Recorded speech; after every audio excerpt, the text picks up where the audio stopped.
जरूर।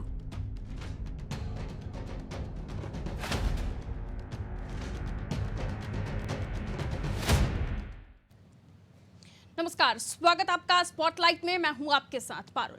मध्य प्रदेश में एक बार फिर जहरीली शराब पीने से हुई लोगों की मौत के मामले सामने आए हैं। मंदसौर में जहरीली शराब पीने से अब तक 10 लोगों की मौत हो गई और अलग अलग जगहों से भी मामले निकलकर सामने आए। अवैध शराब और शराब माफिया पर लगाम लगाने में नाकामयाब हो रही सरकार पर विपक्ष ने भी तंज कसा। हालांकि विपक्ष की ये लड़ाई भी ट्विटर पर ही शुरू हुई। कमलनाथ ने लगातार ट्वीट किए और लिखा कि सरकार गाड़ दूंगा, टांग दूंगा पर कठोर तरीके से अमल करे। उन्होंने ट्वीट कर एसआईटी के गठन की भी मांग की थी और साथ ही एक बार फिर आबकारी मंत्री को घेरते हुए उन्होंने उनके क्षेत्र खकनार की घटना को लेकर फिर तंज कसा था। इधर काम भी शताब्दी गिरफ्तार में हुआ। नरोत्तम मिश्रा साहब ने कानून लाने की बात कही कि कानून लाया जाएगा, इस सत्र में बात होगी। एसआईटी भी गठित हुई।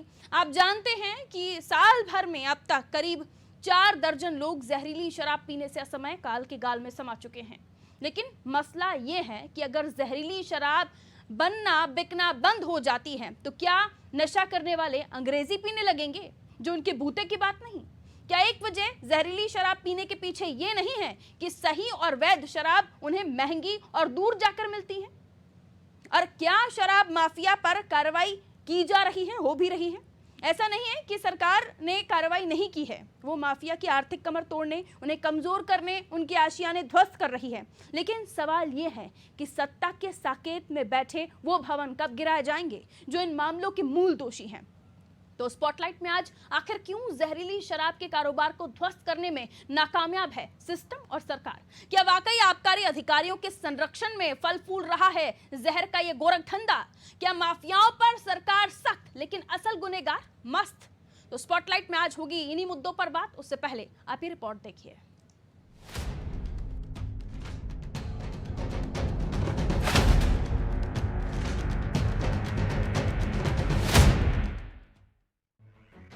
मध्य प्रदेश के मुख्यमंत्री शिवराज सिंह चौहान भले ही मंच से कह चुके हों कि माफियाओं को पनपने नहीं देंगे,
में अब तक 6 मौतें हो चुकी हैं और साल भर में करीब 4 दर्जन, और इनमें सबसे ज्यादा मौतें जिनकी हुई हैं वो गरीब तबके से थे, ग्रामीण अंचलों में रहने वाले थे, जहां शराब दुकानें काफी दूर होती हैं। अब आप ये समझिए कि शराब अवैध तरीके से क्यों बिकती है और इतनी सख्ती और छापों के बाद भी माफिया पनप क्यों रहा है? तो कारण नंबर 1, दूसरे राज्यों से शराब लाकर प्रदेश में बेची जाती है, क्योंकि सबसे ज्यादा महंगी शराब मध्य प्रदेश में ही बिक रही है। कारण नंबर 2, क्योंकि एक राज्य से दूसरे राज्य जाने में कई जगह 1 से 2 किलोमीटर की दूरी ही तय करनी होती है और माफियाओं को मुनाफा डबल मिलता है। कारण नंबर 3, अवैध शराब की खपत ज्यादा है, खरीदने वाला कम पैसे में चाहता है और बेचने वाला ज्यादा मुनाफा। अब ये कारोबार किस तरह फल फूल रहा है ये तो आप समझ गए, लेकिन ये कैसे फल फूल रहा है ये भी आप समझिए। कई जगह पर नकली जहरीली शराब बेचने वालों की साठगांठ अधिकारियों से होती है। अधिकारियों को इन माफियाओं से हफ्ता मिलता है, जिसकी वजह से इन पर कोई हाथ नहीं डालता। अब साल भर तो ये धंधा खूब चलता है, लेकिन इस पर कार्रवाई की बात तभी आती है जब जहरीली शराब से मौतें होती हैं। और ऐसा नहीं है कि सरकार इस पर रोक नहीं लगाती, कोशिशें तमाम होती हैं, लेकिन इन्हें बचाने वाले बचा लेते हैं। अब लगातार जब जहरीली शराब से मौतों के मामले सामने आ रहे हों, तो सियासत लाजमी है। मामले में कांग्रेस के प्रदेश अध्यक्ष कमलनाथ ने लगातार 3 ट्वीट किए हैं। उन्होंने ट्वीट में लिखा कि अब समय आ गया है कि शिवराज सरकार माफियाओं के खिलाफ अपने जुमले गाड़ दूंगा, टांग दूंगा, लटका दूंगा पर कठोर तरीके से अमल करे। जिस तरह माफिया को हमारी 15 माह की सरकार ने प्रदेश भर से नेस्त नाबूद किया था, वैसे ही कठोर कार्रवाई वर्तमान में भी हो। दूसरे ट्वीट में उन्होंने लिखा, प्रदेश में इंदौर, सनावद, खंडवा में भी कुछ लोगों की संदिग्ध मौत की जानकारी मिली है। सरकार इसको लेकर SIT गठित करे। तीसरा ट्वीट उन्होंने लिखा, शिवराज सरकार में प्रदेश में अवैध शराब की बिक्री का जाल पूरे प्रदेश में फैलता जा रहा है। शराब माफियाओं के हौसले बुलंद हैं। उज्जैन, मुरैना, ग्वालियर, भिंड में हुई मौतों की घटना देख चुके हैं। अब मंदसौर में आबकारी मंत्री के क्षेत्र की घटना सामने है।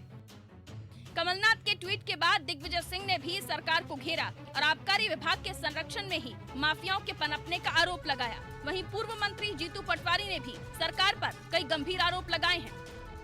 सवाल ये है कि जब लगातार जहरीली शराब, नकली शराब ढाबे पे, पान की दुकान पे, होटल पे मिलने वाली जहरीली शराब के लिए शिवराज सिंह दोषी है नहीं है? आबकारी मंत्री के क्षेत्र में, गृह क्षेत्र में, वहां पर इतने लोगों की मौत हुई, जिम्मेवारी किसकी है? किसकी सरकार जवाबदेही किसको डालना चाहती है? मौन है। मैं समझता हूं कि आबकारी मंत्री का इसी वक्त इस्तीफा शिवराज सिंह जी ने लेना था। उसी विभाग के मंत्री के विधानसभा क्षेत्र में नकली शराब से इस तरह की लोगों की मौत, ये अपने आप में बताता है कि सरकार की लापरवाहियां कितनी। इधर बगैर देर किए बीजेपी के संकट मोचक ने मोर्चा संभाला और कानून बनाने की बात कही और साथ ही SIT भी बना दी। हमने पूरे प्रदेश की पुलिस को भी ताकीद किया है कि इस तरह के लोग जो शराब के धंधों में, अवैध में लिप्त हैं, उन पर पैरी नजर रखकर कार्रवाई करें। कल माननीय मुख्यमंत्री जी ने स्वयं ने इसकी बैठक ली थी, मैं भी था। इसका जो कानून है उसे कड़ा करने की आवश्यकता है और उसको हम सामूहिक क्राइम जैसा वहां पर बनाया है उत्तर प्रदेश में। उसका अध्ययन करने के बाद में मध्य प्रदेश के अंदर शीघ्र कठोर कानून इन शराब वालों के खिलाफ हो सकता है इसी सत्र में आ जाए। अगर जांच के लिए जिस SIT का गठन किया गया है उसमें गृह विभाग के अपर मुख्य सचिव राजेश राजौरा को SIT का अध्यक्ष बनाया गया है। 3 सदस्यों की इस टीम में 2 IPS अफसरों को भी शामिल किया गया है। SIT में सदस्य GP सिंह, ADG सतर्कता, पुलिस मुख्यालय, MS Sikarwar, IG rail Bhopal को शामिल किया गया है। अब सोचने वाली बात यह है कि मामला आबकारी से जुड़ा है, लेकिन आबकारी का कोई भी अधिकारी इसमें शामिल नहीं है।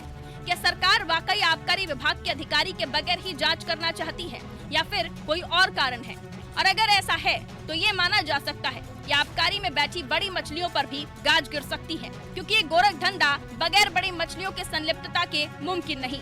तो अब देखना होगा कि सियासी आरोप प्रत्यारोप को दूर कर क्या वाकई इस बार सही निष्पक्ष जांच होगी या जहरीली शराब के सेवन से लोगों की जानें जाती रहेंगी। ब्यूरो रिपोर्ट, अनादि टीवी।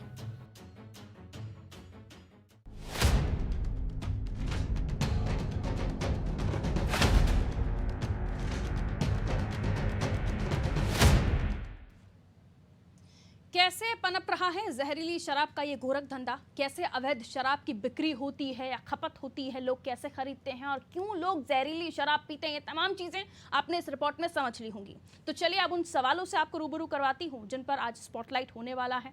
तो माफिया पर कार्रवाई कब होगी? सटीक कार्रवाई, सही कार्रवाई, ये जो ध्वस्त हो जाए इनके मंसूबे, नेस्तनाबूद हो जाए, वो कार्रवाई कब होगी? क्यों हो रही है जहरीली शराब से मौत? लोग जहरीली शराब पीने को क्यों मजबूर हैं? आखिर क्यों जानते हुए भी जहर लोग पी रहे हैं? ये सबसे बड़ा सवाल है कि हमें पता है कि हम जहर पी रहे हैं। माफियाओं का सरपरस्त आखिर है कौन? इन्हें संरक्षण दे कौन रहा है? क्यों ये बनाने वाले बना पा रहे हैं? मूल दोषियों पर कार्रवाई कब होगी? कब वो मूल दोषी यानी सही आरोपी पकड़ाए जाएंगे? ये भी एक बड़ा सवाल है। चलिए उन मेहमानों से मुलाकात करवाएंगे आपकी जो हमारे साथ चर्चा में जुड़ रहे हैं। गोविंद मालू जी हमारे साथ बीजेपी से जुड़े हुए हैं, उनको मैं शामिल कर लेती हूँ चर्चा में। बहुत स्वागत करती हूँ गोविंद मालू जी आपका अनादि टीवी पर।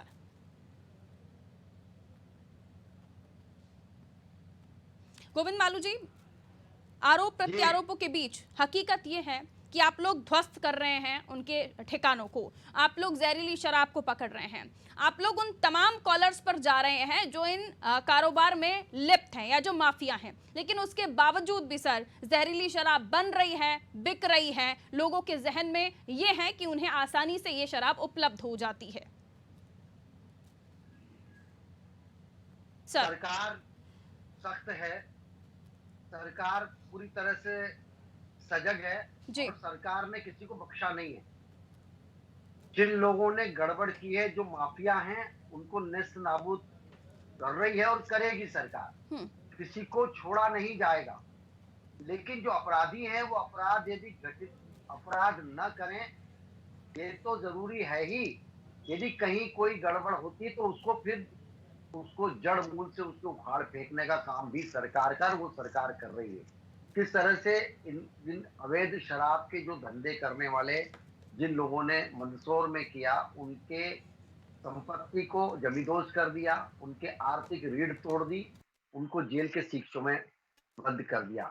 इंदौर में गैंगवार की घटना हुई शराब के व्यापारियों के बीच में, और उसमें उन जो लोग उसमें शामिल थे, जो अपराधी, उनको पकड़ा, उनको जेल में डाल दिया गया और अब उनकी वो सारी संपत्तियों की जानकारी लेकर और उसको भी जमींदोज किया जाएगा।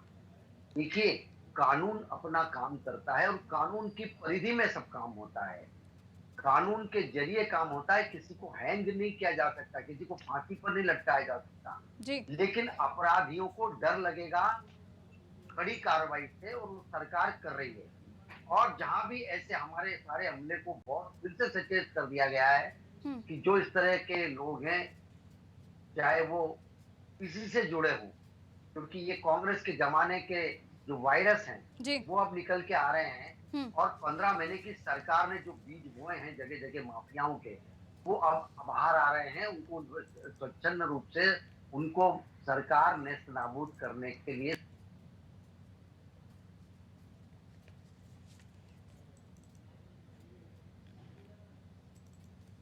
जी। मालू जी, चलिए, लगता है मालू जी डिस्कनेक्ट हुए हैं, हम कोशिश करेंगे उनके पास दोबारा पहुंचे।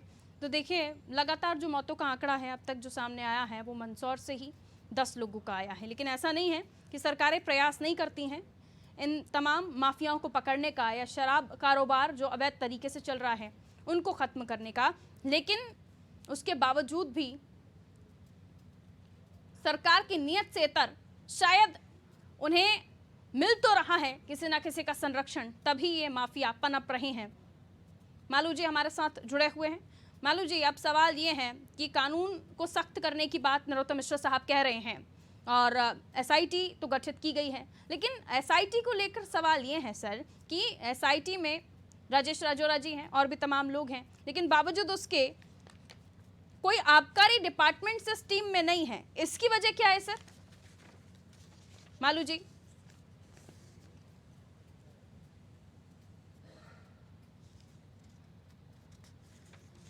मालू जी को आवाज़ शायद नहीं मिल रही है, हम कोशिश करेंगे उनसे चर्चा करें। काफ़ी संवेदनशील गंभीर विषय है और इसकी गंभीरता को ही समझते हुए एसआईटी गठित की गई कि आखिर क्यों लगातार जहरीली शराब का कारोबार जो है वो पनप रहा है, और अगर जहरीली शराब का कारोबार देगा, ये चलेगा नहीं। अब जी मालू जी, आवाज मिल रही है आपको मेरी?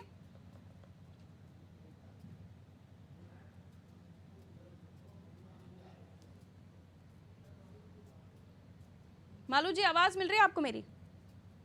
अभी आ रही है आपकी आवाज। मालू जी, एसआईटी गठित की गई, नरोत्तम मिश्रा साहब कह रहे हैं कानून को सख्त करने की जरूरत है और इसी सत्र में बात भी करेंगे।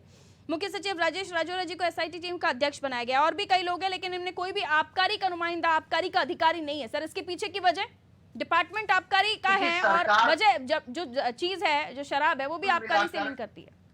जरूरी नहीं है। सरकार के मुखियाओं ने जो तय किया है, प्रमुख सचिव गृह और पुलिस के अधिकारी जांच करने में, अधिकारियों के दल में कोई भी हो सकता है, जरूरी नहीं कि आबकारी के लोग हों। इसमें आबकारी के हों या ना हों, जिसकी गलती होगी वो एसआईटी की जांच में आएगी और उसको बख्शा नहीं जाएगा। पिछली बार भी उज्जैन में किसी को नहीं बख्शा गया था, तुरंत हटा दिया गया था। ठीक है। मुरैना में भी ऐसे ही हमने देखिए, जहां जिसकी जिम्मेदारी होगी, जिसने जिसने निग्लिजेंस वापरा होगा, जिसने असावधानी, जिसने अकारण इस मामले में लापरवाही बरती होगी, उसको सरकार कभी नहीं छोड़ेगी, चाहे वो छोटा कर्मचारी नहीं, हो लेकिन कि बड़ा इस मामले अधिकारी। को लेकर सुगबुगाहट ये है ना सर कि एक तो एसआईटी आपने बनाई, उसमें आबकारी डिपार्टमेंट का कोई भी बंदा नहीं है। उसको लेकर ये भी कहा जा रहा है कि क्या वाकई आपको आबकारी डिपार्टमेंट में बैठे हुए लोगों पर शक है कि कोई अगर वहां से आप शामिल करते हैं कमेटी में तो हो सकता है आबकारी का ही सहयोग हो, या वाकई आबकारी मंत्री के क्षेत्र से ये बात निकल कर आ रही है तो आपको डाउट हो कि इनमें से किसी को शामिल करें तो निष्पक्ष जांच हो पाएगी या नहीं हो पाएगी?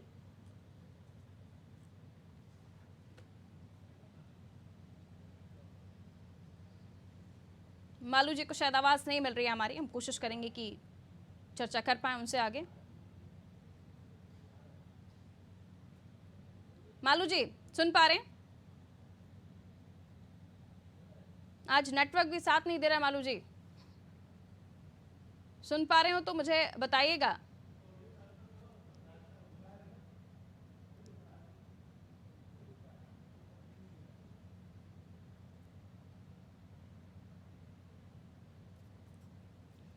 चलिए, तो हम कोशिश करेंगे कि मेहमानों से हम संपर्क कर पाएँ, क्योंकि देखिए इस वक्त कोरोना का समय है और हम अमूमन हमारी कोशिश यही होती है कि हम वर्चुअली ही लोगों के साथ जुड़ें, उनकी प्रतिक्रिया, उनकी टिप्पणी जान पाएँ।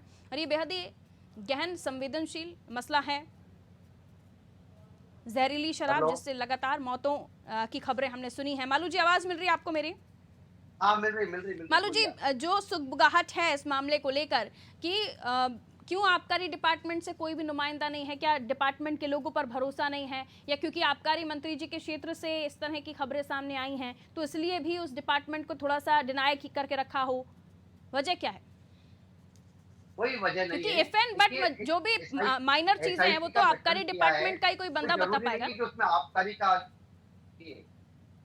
आखिरकार ये क्राइम का मामला है जी, ये अपराध हुआ है, अपराध घटित हुआ है, उस पर सरकार ने एसआईटी बनाई है। अब उसमें किन लोगों को रखा जा सकता है ये सरकार तय करती। जरूरी नहीं कि उसमें पीडब्ल्यूडी का हो, आबकारी का हो और किसी दूसरे विभाग का हो, ये जरूरी नहीं है।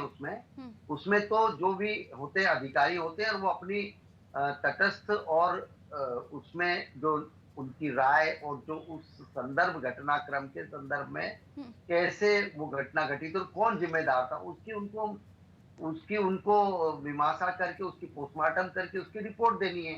तो इसमें आबकारी का हो या नहीं हो उससे कोई फर्क नहीं पड़ता है। ठीक है। इसमें तो पूरे घटनाक्रम को लेकर जनता के सामने इस बात को सरकार रखेगी कि इस घटनाक्रम में कौन दोषी था। ठीक है मालू जी, अगले सवाल मैं आपसे लूं उससे पहले फिरोज सिद्दीकी जी हमारे साथ कांग्रेस से जुड़ गए हैं फोन लाइन पर। बहुत स्वागत करती हूँ फिरोज सिद्दीकी जी, आपका अनादि टीवी। जी धन्यवाद।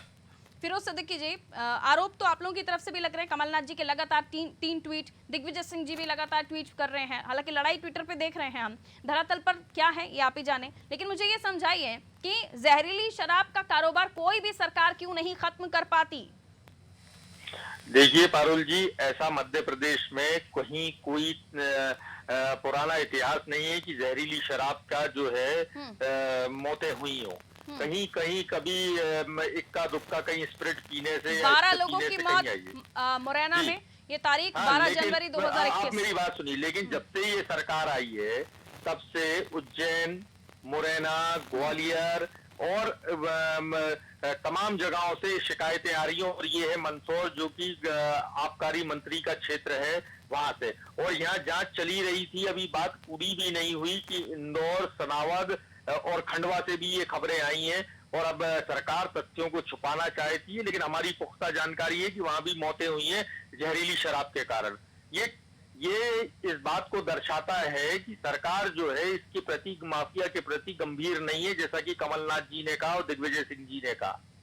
तो इससे पहले भी राजेश राजौरा जी की अध्यक्षता में एक टीम बनी थी मुरैना के मामले में, जहां एक बड़ी घटना हुई थी, 26 लोगों की एक साथ मौत हुई थी। लेकिन सरकार ने ना तो उसकी प्रतिवेदन कहीं किसी को पता है, ना ही उस पर गंभीर कोई है ना कदम उठाए ताकि ये घटनाओं की पुनरावृत्ति ना हो। सरकार छोटे छोटे लोग अधिकारियों की बलि लेकर ये दिखावटी कार्रवाई कर रही है, बहाने बना रहे हैं कि हम कानून कड़े कर देंगे, और माफिया जो है वो धड़ल्ले से पूरे प्रदेश में लोगों की जान ले रहा है। नरोत्तम मिश्रा जी तो कह रहे हैं माफिया तो आपकी पार्टी में बैठे हुए हैं, आप ही की पार्टी के लोग कहते हैं कि दिग्विजय सिंह जी माफिया हैं, आरोप लगाते हैं उमंग सिंगार जी।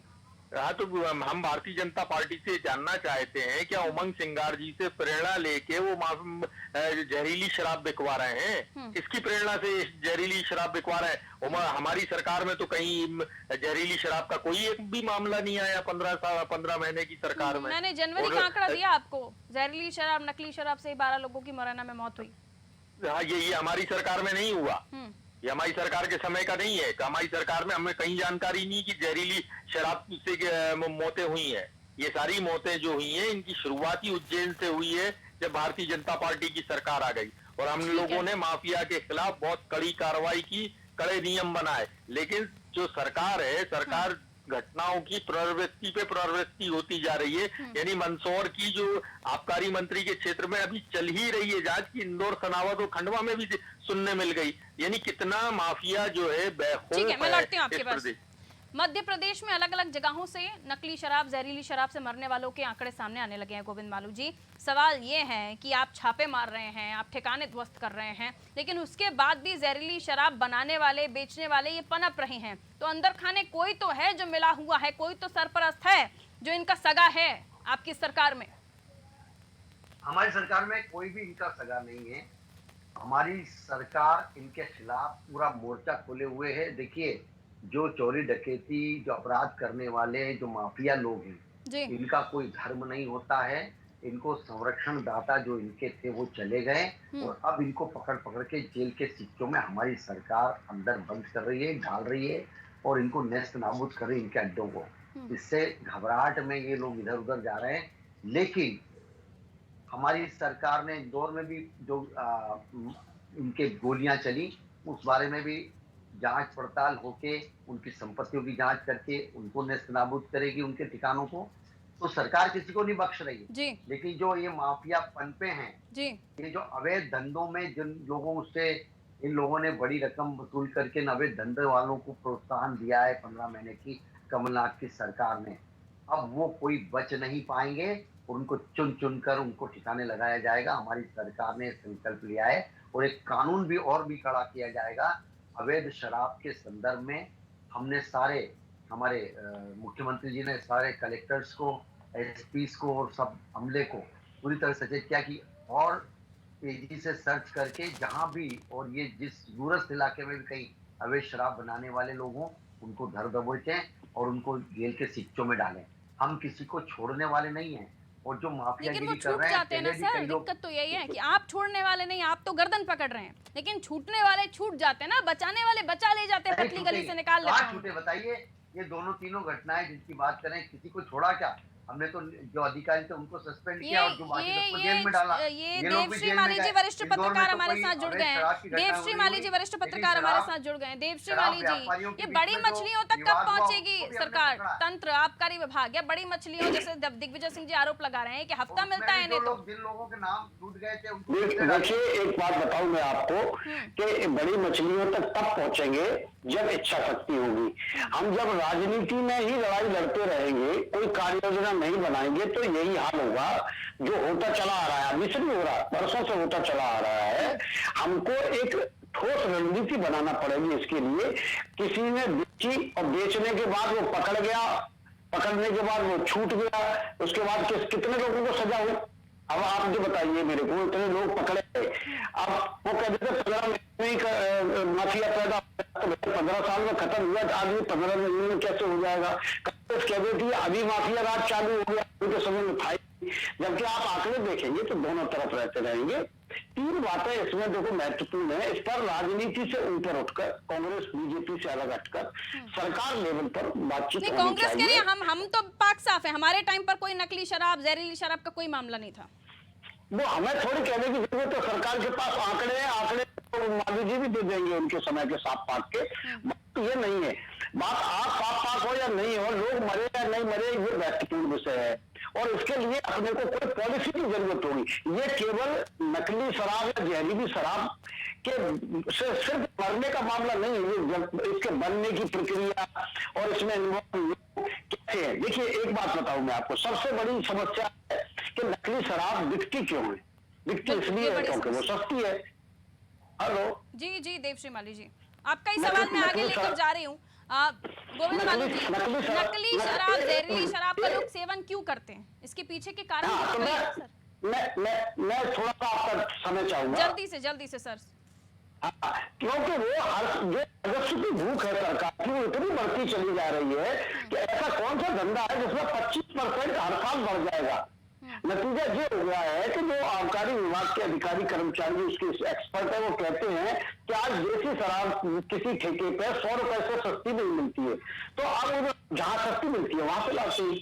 ठीक है, सस्ती शराब अलग राज्यों में मिल रही है, वहां से ले आते हैं, राजस्व का नुकसान आपको होता है, लोगों को दुकानें नहीं मिलती है, 3 किलोमीटर लोग नहीं जाना चाहते 100 रुपए का पेट्रोल खर्च करके, इसलिए जहरीली शराब भी पी लेते हैं। इजीली मिल भी जाती है सर, और बनाने वाले इजीली बना रहे हैं, बेच भी रहे हैं। गोविंद मालू जी, कारण कई है गोविंद मालू जी जहरीली शराब के बिकने के भी। देखिए जो ये धंधे करते हैं वो मिलावटखोरी करते हैं शराब के नाम पर, उसमें ऐसे जहरीले तत्व मिलाते हैं जिससे वो जहरीला बन जाता है। वो तो जहर है, जहर जान के भी पी रहे हैं सर। समय कम है, मैं चाहूंगी मूल सवाल मेरा समझिए कि क्यों आखिर जरूरत पड़ रही है लोगों को जहर पीने की। अवैध शराब का मतलब ये है कि उसमें ज्यादा मार्जिन, ज्यादा लाभ कमाना और घटिया माल देना, ये जो लोग कर रहे हैं वो लोग मानवता के भी दुश्मन हैं और ये इस तरह से गोविंद मालू जी, देश के भी पीने दुश्मन वाला हैं। पीना छोड़ नहीं पा रहा है, जहरीली शराब पी रहा है, मजबूरी है उसकी, नशे का आदी हो चुका है वो। अब उसको सस्ती शराब आप दे नहीं रहे हैं, आप अपना राजस्व अलग निकाल रहे हैं, लेकिन उसे वो नहीं मिल रहा। शराब तो सरकार के उस जिस भाव में जाती है उस भाव में ही जा रही है। नहीं सर, और फिर सर आप थोड़ा सा आंकड़ों पर ध्यान दें। 25% जहरीली शराब इसलिए हो जाती है वो कि मिलावट करते हैं, घटिया चीज मिलाते हैं। वो तो सब जग जाहिर है, जहरीला इसलिए हुआ होगा। नहीं, लेकिन क्यों जहरीली पी रहे हैं लोग, इस पर भी तो गौर कीजिए। इतनी महंगी शराब, मध्य प्रदेश में सबसे ज्यादा पेट्रोल महंगा, सबसे ज्यादा महंगी शराब। फिरोज जी से एक फाइनल कमेंट में ले लेती हूँ, समय थोड़ा सा कम है। फिरोज जी जल्दी से आइए। देखिए पारुल जी, पूरा कुप्रबंधन है। अगर एक अधिकारी दोषी है तो मान लीजिए मंदसौर में हो जानी चाहिए घटना, ये उच्च स्तर से हो रही है, इसलिए पूरे प्रदेश में जो जहरीली शराब है वो बिक रही है और उसका माफिया है। दूसरा, ये जो शराब के ऊपर टैक्स पे टैक्स लगाए जा रहे हैं और ठेकेदार मनमाने ढंग से बेच रहे हैं। आपको दुकानों पर रेट लिस्ट लगी हुई नहीं मिलेगी। टैक्स आपकी सरकार में भी लगा था सर। महंगी शराब बेचिए, गरीब नशा जिसका हो जाए आदि, जिसका वो आदी हो जाए, उसमें फर्क है। जो प्राइस लिस्ट है, जो ओरिजिनल प्राइस लिस्ट है, वो प्राइस लिस्ट पे के हिसाब से नहीं बिक रही। वो प्राइस लिस्ट तो दुकानों पे गायब मिलेगी जो अधिकृत रेट तय होते हैं आबकारी आयुक्त की तरफ से। ठेकेदार मनमाने भाव पे भी बेच रहे हैं शराब, ये भी स्थिति है। और एक्साइज डिपार्टमेंट का उसके ऊपर कोई कंट्रोल नहीं है। अलग अलग ठेकेदार ना करते हुए एक ही ठेकेदार को दे दीजिए सारा होलसेल, बेचिए। नहीं, आप सबको दे दीजिए, अलग अलग को दे दीजिए। ये एक्साइज डिपार्टमेंट की कमजोरी है पारुल जी की, जो अधिकृत जो रेट तय किए जाते हैं आबकारी आयुक्त की तरफ से, उसकी बहुत बहुत शुक्रिया आप तीनों का। गोविंद मालू जी बहुत शुक्रिया हमारे साथ जुड़ने के लिए, फिरोज सिद्दीकी जी बहुत शुक्रिया हमारे साथ जुड़ने के लिए, देवश्री माली जी भी हमारे साथ जुड़े, आपका भी बहुत बहुत शुक्रिया सर समय देने के लिए। तो अवैध शराब का गोरख धंधा, जहरीली शराब यानी कि ये जहर लोग जानबूझकर पीते हैं, इसके पीछे की कई वजहें हैं। एक जो नशा करता है, जो नशे का आदी हो जाता है, उसको आपने देखा है किस हद तक वो पागलपन होता है जो नशे के आदी लोगों में। अब उन्हें नशा करने के लिए अगर सही शराब नहीं मिलती तो वो जहरीली शराब यानी जहर का भी सेवन करते हैं। वो सैनिटाइजर, वो सूखा नशा, जो भी नशा उन्हें मिलता है वो करते हैं। इसके पीछे का कारण ये है कि ना तो उन्हें सही जगह पर शराब मिलती है, यानी उन्हें अपना 100 रुपए का पेट्रोल खर्च करना पड़ेगा तब जाकर उन्हें कोई सही शराब मिल पाएगी, इसलिए वो जहरीली शराब पीते हैं और मौतों के आंकड़े सामने आते हैं। शराब महंगी होने की वजह से अवैध शराब की बिक्री भी खूब है। जो माफिया है वो दूसरे राज्यों से सस्ती ले आता है, सस्ते में बेच देता है, खरीदने वाला भी खुश, बेचने वाला भी खुश। अब इससे राजस्व का नुकसान तो है ही है, साथ ही जो शराब का सेवन करने वाले हैं वो जहर पी लेते हैं। और यही एक कमजोरी है जिससे सरकार ठीक नहीं करना चाहती, क्योंकि उनकी भी नस दबी हुई है कि राजस्व कम हो जाएगा अगर सस्ती हो जाएगी शराब। तो टैक्स पे टैक्स लगे जा रहे हैं शराब पर, शराब महंगी हुई जा रही है, पीने वाले हजारों की लाखों की शराब पी लेते हैं क्योंकि पैसा होता है और अच्छी ब्रांडेड शराब पीते हैं। लेकिन गरीब तबका अगर उसके साथ नशे की लत है तो उसे कैसे ना कैसे अपनी नशे की लत को खत्म करना है। फिर वो क्या करता है, इस तरह के रास्तों को अपनाता है और आते हैं फिर जहरीली शराब से मौत होने के आंकड़े, जो उसके बाद सियासत होती है। साल भर ये पूरा धंधा चलता है, लेकिन सब नजर तब लेकर जाते हैं इस ओर जब लोगों की मौतें होती हैं। और जानते सभी हैं कि ये सब चल रहा है, लेकिन उस पर क्यों लगाम नहीं कसी जा रही? छापे पड़ रहे हैं, ठिकाने ध्वस्त हो रहे हैं, बिल्डिंग की बिल्डिंग तोड़ी जा रही है, लेकिन बावजूद उसके जहरीली शराब बनाने वालों का धंधा पनप रहा है। किसके संरक्षण में? कौन है इनका सरपरस्त? आबकारी विभाग में बैठे हुए लोग। आरोप दिग्विजय सिंह ने आबकारी मंत्री पर भी लगा दिया। अब ऐसे में कौन है वो आरोपी? किसकी गिरेबां तक नहीं पहुंच पा रहे कानून के हाथ। कानून सख्त कीजिए, लेकिन सख्त कानून तभी काम आएगा जब आप आरोपी को, दोषी को पकड़ लेंगे। तो सवाल यही कि जहरीली शराब का ये जहर कब तक लोगों के सामने आएगा और नशे के आदि इस जहर का सेवन करेंगे और काल के गाल में समाएंगे। एक साल में 4 दर्जन से ज्यादा लोग काल के गाल में समा चुके हैं। अब बस दीजिए इजाजत, रखिए ख्याल, नमस्कार।